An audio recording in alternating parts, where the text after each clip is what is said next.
Perfect. So welcome to this promotional webinar for the Emerging Leader Program.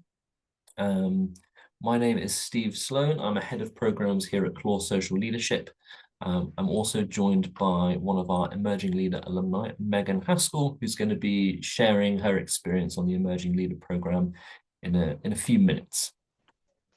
So the agenda for today's session, the next half an hour, I'm going to talk to you a bit about Claw Social Leadership, how we view leadership in the social sector. Going to, of course, share with you some information about the Emerging Leader Program, some of our other upcoming programs as well that might be of interest. And then we've got some time for questions and answers as well. So I'm first going to start with our beliefs here at Claw Social Leadership and how we view leadership. And all four of these really weave their way through all of our programs and form a kind of backbone to everything that we do. So we firstly believe that leadership development is a lifelong journey. You coming on this program is an excellent way to kind of develop your leadership capabilities, but the work doesn't stop once you finish the program. We really encourage you to continue developing after the program, and just generally with leadership, there are different frameworks, strategies, different pieces around thought leadership and leadership that come out every year, 6 months. So it's a constantly changing field, and it can take a lifelong lifetime to develop leadership. Secondly, everyone is a leader. A lot of the time with leadership development programs, people perceive them to be reserved for individuals who are quite senior, but we kind of go against that and view social leadership as something that is a bit more democratic and available to everybody. A lot of individuals in our programs might come on a program experiencing a lot of imposter syndrome, not really viewing themselves as a leader. But we really do think that everyone in an organization, whatever shape and size, is playing a role and is a leader. Thirdly, we believe that good leadership is essential for social change, with all the things that are happening in the country, in your communities, around the world. There are some massive challenges for us to confront, and to kind of confront these effectively, good leadership is essential, is required. And then lastly, leaders grow leaders. Now this really taps into our cohort model on all of our programs. So the most important thing that I see coming out of our programs is the network and the cohort that you're going to be a part of whilst you're on the programs. I know that Megan will probably speak to that when we come to hear from her, but leaders really do grow leaders. There's lots of different experience and knowledge that are coming from 25 different people to kind of be shared and networked amongst each other. So those are our 4 key beliefs around leadership, and they really do kind of are a recurring theme throughout all of our programs. So the program itself, oh, sorry, just trying to get rid of a panel here so I can see everything. Perfect, there we go. So this is just an image of the program and what you can expect through the journey. So this isn't necessarily in chronological order, but it gives you a good picture of some of the different components that are part of the Emerging Leader Program. So the program is kind of bookended by a welcome session and a celebration session. Of course, the welcome session is an opportunity for you to meet the rest of the cohort and the facilitators on the program. We're going to be taking you through your journey. And the celebration session is really just a think back, a reflection on your program, and then some thinking about what comes afterwards as well. You're then going to dive into our Discover program, which is a 4-week introduction to social leadership. And we kind of build that as a real entry-level understanding into how we think about social leadership and tapping into some of those beliefs that I talked about, but also looking at some of our leadership development models as well. And that's really centered around you as a leader, and gets you thinking about your values and what's important to you. We have action learning as well.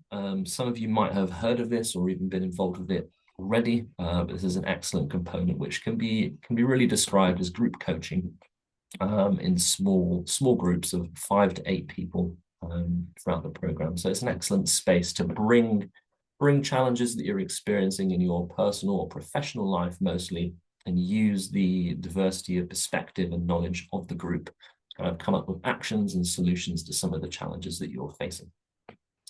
We then have the Luminous Spark component. This will take place at your residential as a kind of half-day workshop. Luminous Spark is a psychometric tool, which is a bit different to your usual psychometric tools that you might have heard of, like Myers-Briggs, where it kind of assigns you a combination of letters and is very good about putting you into different boxes and maybe pigeonholing you.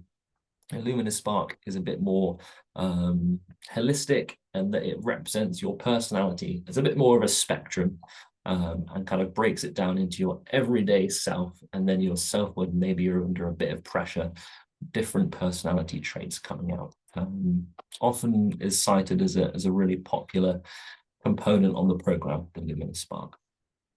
You've then got the 2-day, 1-night residential, which will be taking place in the Midlands in Leamington Spa.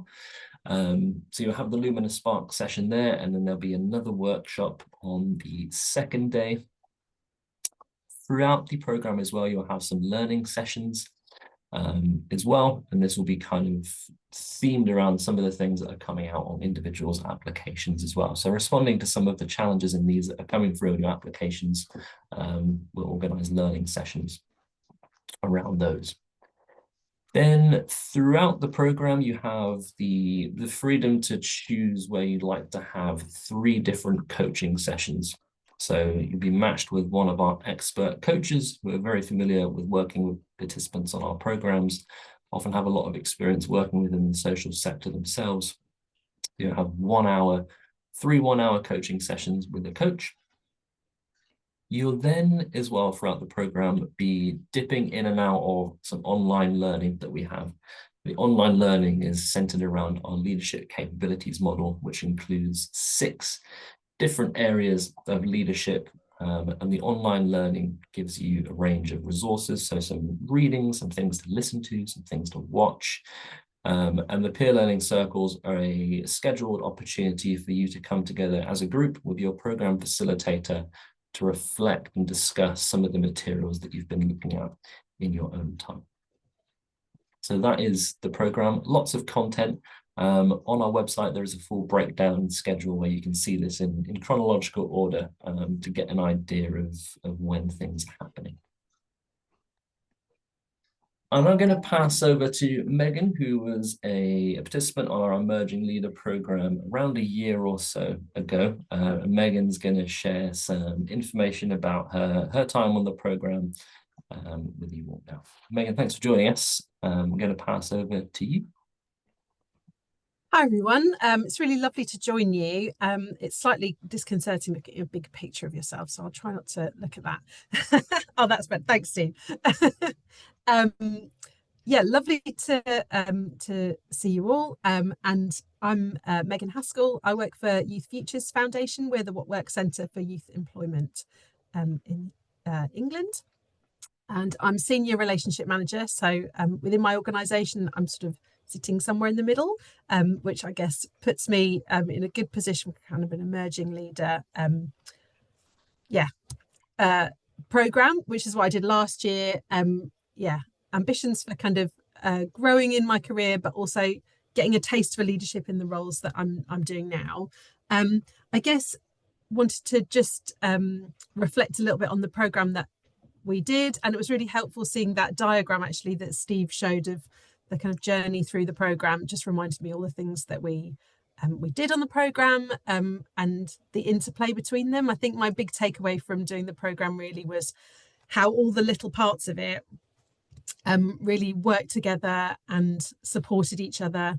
It was really helpful to have things like the coaching where you worked in depth on something with your coach and then actually went back and reflected on some of what had come out of that with the action learning groups that we were assigned with. And yeah, I think that, yeah, the way it sort of built up as a program was really helpful. And I'd definitely say that was one of the things that I enjoyed. And some of it I'm continuing to do. So our action learning set, we had a group of us that were kind of assigned to work together, and we did that throughout the program. And now the program's finished, we're continuing to meet together. So I think the week before last we got together, and that was really nice.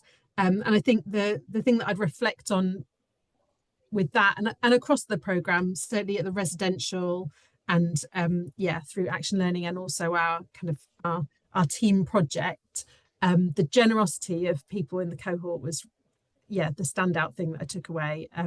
And yeah, there's a tone that that Clore set for kind of a generous atmosphere to really build each other up. And yeah, that peer aspect of just getting alongside people who are all taking a little bit of time out of their normal day-to-day busyness to just yeah, take a step back and think about what they're doing and why they're doing it. Doing that with other people who are doing it at the same time is really helpful.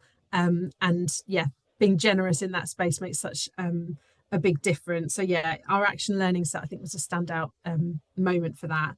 And I think if you do get involved in the program, the residential is yeah, it's such a great starting point. I think I remember starting the program, a bit of an introvert, the idea of going for a couple of days to meet a whole bunch of people I don't know, yeah, I was anxious about it, but actually that couple of days really set us up for the rest of the program, gives you a point in time to really get to know each other, and not just kind of carve out an hour, but really spend time together, understanding yourself a little bit, being willing to be a little bit vulnerable, but you know, you've got time over the year to kind of really get to know each other, but being open to getting involved at that starting point for the residential is really really important, and yeah, I think paid off for our cohort, certainly. I guess lots of you are thinking, well, what difference might this make to my working life or my life in general? What's, you know, if I'm going to be spending all this time, what might I get out of it? And I was thinking this morning about a couple of examples, and one thing for me, I think, just around the way that I work differently and think differently, is that I made quite an intentional decision to be someone who gives feedback very actively. I was pretty used to doing that within my small team and with people that I manage, but hadn't really thought about doing that much more outside of that. And I now look for opportunities to give feedback across my organisation and also to other organisations that I partner with. So if I notice something that's working really well or something that maybe hasn't gone so well, just reach out to people much more actively and feedback to them. And I found that that sort of builds up like a stance of leadership almost, that you're willing to put your voice out there, and actually I found it's really well received, and it kind of builds influence and it builds relationship and opportunity. Lots of times opportunities have come about on the back of me doing that, really haven't got anything to do with the feedback I've given, but create an opportunity to work together differently across teams, or to just be someone who actually people return to for feedback, and actively seek you out for it. So that's been one way that's worked sort of in a very like small but transformational way for me. And also I think just being on the cohort has helped me position myself for a small promotion within my organisation, which has been really great. Helped me think through why I wanted to do that and how to kind of grab that opportunity, really. But it's also helped me to think critically about a promotion opportunity that I haven't gone for. And so I think it's really helpful to have a space within the programme to think and to get some advice from people that don't have any skin in the game, and to just be open with people, honest with people that are kind of in a similar position to you, and to just create space for thought and making good decisions for yourself when actually lots of things feel really very busy. I think those are probably some of my biggest takeaways. If there's anything that I'd say, if you're interested how to kind of approach this, I'd say definitely come with kind of quite a generous spirit, be willing to have a go, there'll be parts of the program that are not quite your bag, and that's okay. It's really varied. So just focus on the things that might be of more interest to you. And even those things that you think, oh, that's not quite me. Yeah, just give them a bit of a go. And it helps, yeah, the whole kind of group be willing to engage with each other and that sort of thing. And I'd also say it's an opportunity to carve out time for yourself, but you do still need to actually carve out time to do it, and come along to everything that is part of the program, so that you really make the most of it. So I think that's probably my tips, but open to any questions later on as you take us through, Steve. Thanks. Thanks, Megan. Thanks so much for sharing all of that. And like Megan said, during the Q&A, she's going to be open to any questions that you have about the program or her experience. I'll pop us back on the slides. We're nearly there. It's going to remove that so I can see everything. Perfect. So application criteria. The Emerging Leader Program really is pitched at individuals in leadership roles, and we kind of say experience of being in a leadership role for 3 to 6 years. This is kind of not completely rigid. So if you feel like you're kind of either side of this and want to discuss anything, you can find our number on our website, and that number goes straight through to me, and I'm happy to have any conversations about where you fall in within that those kind of years of leadership experience. But generally, the programs really are open to anyone working for an organization. Might be a charity, social enterprise, CIC, not-for-profit organizations, just generally people working for social purpose. Of course, an interest in developing and using your leadership skills to help make the world or your organization a better place is really important as well. We're really pleased to say that for this program, we have one fully funded bursary available. This is a bursary that's available for individuals from Black or racially minoritized backgrounds who are working for organizations whose annual income is less than £1 million. So if you feel like that applies to you or a colleague, there's an option when you're applying for the program just to opt in for that. So it's really just an opt-in in our normal application on the website if you want to apply for that. Again, any questions, any application criteria or applying, just give me a call or email us. We'll be able to pick that up very quickly. Just to mention some other offers, if you feel like the Emerging Leader Program is perhaps a bit much for you, we've got our Management Fundamentals program, which is a bit shorter. It's 7 weeks. There's 4 online sessions and some self-guided online learning as well. We've then got our Discover program happening in November. That's 4 weeks and kind of relates to what I was saying earlier about the Discover program. It's an entry-level understanding into how we think about social leadership, and also our Find a Coach service. So if you're interested in receiving some coaching from some of our coaches, you can find a catalogue of all of them on our website. It's worth mentioning that the Emerging Leader Program, the Management Fundamentals Program, and the Discover Program are all accredited by the Institute of Leadership. So if you sign up for any of these programs, automatically kind of have an accredited certificate. You have 1 year's access to the Institute of Leadership's online learning area, which includes resources. They've got webinars and other events, mentoring available on there as well. And really neat thing is that you can get post-nominals. So if you complete any of these programs, depending on which one it is, you'll get some post-nominals. The kind of, I think, Emerging Leader is AIOL, which is an associate level membership grade for the Institute of Leadership. Discover Management Fundamentals are member, so you'll get MIOL. Like I said, there's information about this on our website, but if post-nominals and having lots of letters after your name is important to you, then a great benefit of being on the programs. So that's it as far as information is concerned about the Emerging Leader Program and those other bits there. I'm going to stop the recording and then we can jump into some questions.